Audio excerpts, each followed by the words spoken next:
The plumber's voice shook through the phone. "Sir, I found a door." I frowned. "Behind the water heater? That's impossible. There's no door down there." Silence. Then the faint click of a photo arriving in my inbox.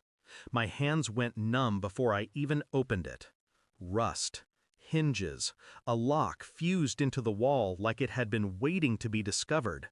By the time I descended into the basement, the plumber's face was pale, his body trembling. He gestured toward the heater with a hand that couldn't stop shaking. I saw it. The lock looked old, but not untouched. Fresh scratches carved into the metal where someone had used it often.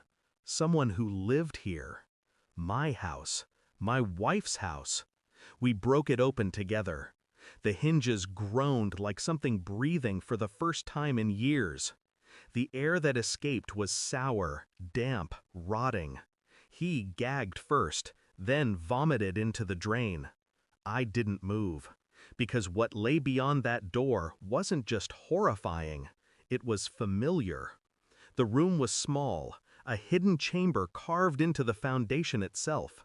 Mattress on the floor, stained, shackles bolted into the concrete, a shelf of objects I recognized, our missing kitchen knives, my son's old toys, bottles of cheap perfume I never bought, and photos, dozens, my wife in them, smiling, sometimes, other times distant, with men I didn't know, with women too. The images weren't stolen. They were posed, offered. My chest hollowed as I stared. Infidelity had a name I could accept, but this was orchestration, a double life walled into my own home, a ritual space for her other existence. The plumber mumbled apologies, stumbled upstairs, and left me standing alone in that hidden room. The lock lay broken at my feet. I closed the door, not to hide it, but to claim it. The days after, I played my role: husband, listener, provider. But the chamber lived in my head like a tumor. Her phone became my map, passwords, messages, late-night calls she thought deleted. She wasn't careful. She never had to be. I was the fool who trusted. Names surfaced, addresses, transactions traced to cash deposits at odd hours.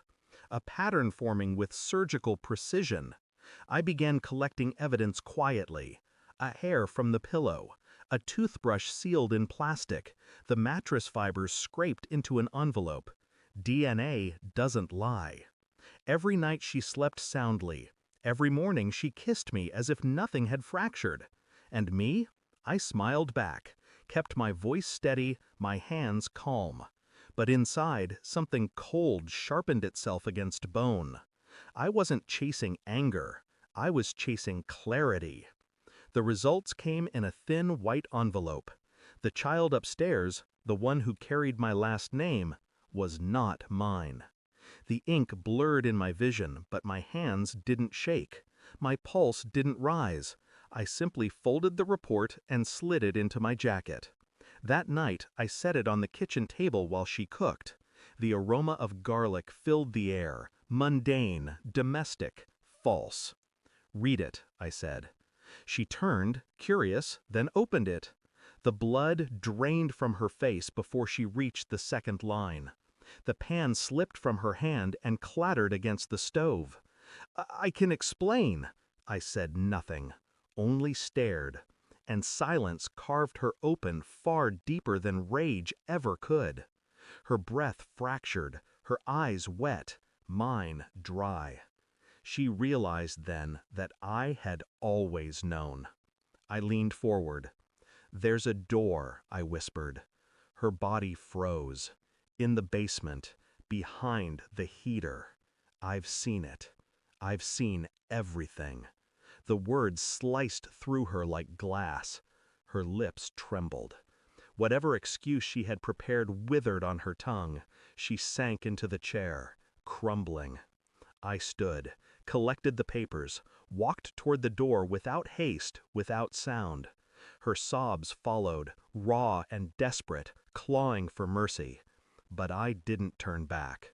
She wasn't pleading with me anymore. She was pleading with the truth, and the truth didn't bargain.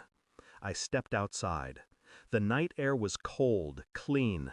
The house behind me glowed with warm light, but inside, it was a mausoleum now, a place where trust had rotted, where love had been buried under lies and cement.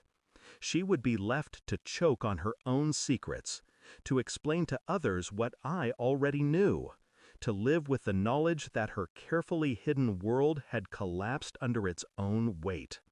I felt nothing for her, no pity, no sorrow, only clarity. Because betrayal does not destroy you, it frees you. I never lost her. She lost me. And the door in the basement will stay open forever. Thanks for watching. Don't forget to like, share, and comment. Subscribe now to Cheating Stories Insight World for more amazing stories.